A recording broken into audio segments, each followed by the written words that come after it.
একদিন দুইটি খরগোশ একটি গর্তের মধ্যে পড়ে যায় এবং সেখান থেকে তারা দুজনই বাইরে বেরিয়ে আসার জন্য আপ্রাণ চেষ্টা করতে থাকে।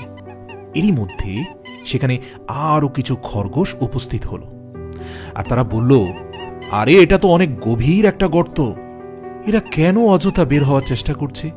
তারা যতই চেষ্টা করুক না কেন এই গর্ত থেকে কোনো দিনও বেরিয়ে আসতে পারবে না।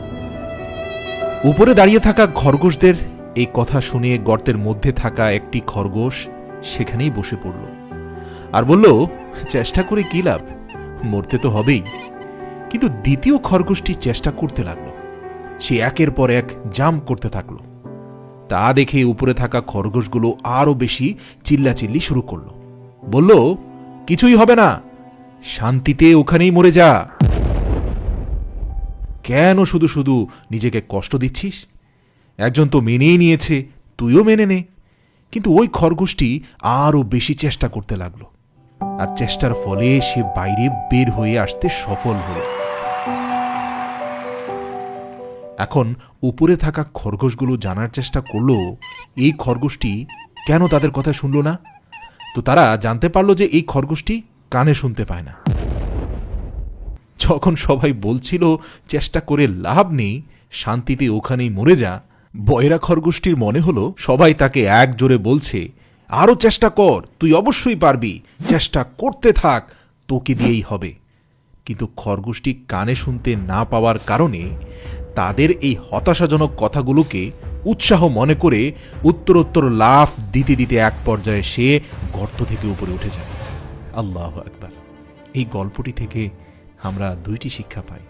প্রথম কথাটি হলো, আপনার বলা কথা অন্যের জীবন বদলাতে পারে, আবার আপনার বলা কথা আরেকজনের জীবন ধ্বংস করতে পারে। তাই আমাদের উচিত অন্যকে অনুৎসাহিত না করে উৎসাহ দেয়া, সাহস দেয়া। দ্বিতীয় শিক্ষাটি হলো, যদি আপনাকে নিয়ে কেউ হাসি ঠাট্টা করে, আপনার ক্ষমতা, আপনার যোগ্যতা নিয়ে কটাক্ষ করে, আপনার সাহস ভেঙে দেয়, তাহলে আপনি ওনার জন্য জাস্ট বয়রা হয়ে যান। শুধু নিজের লক্ষ্যের দিকে ফোকাস করুন। অন্যের বলা কথায় নিজের স্বপ্নকে কখনো ভেঙে ফেলা উচিত নয়।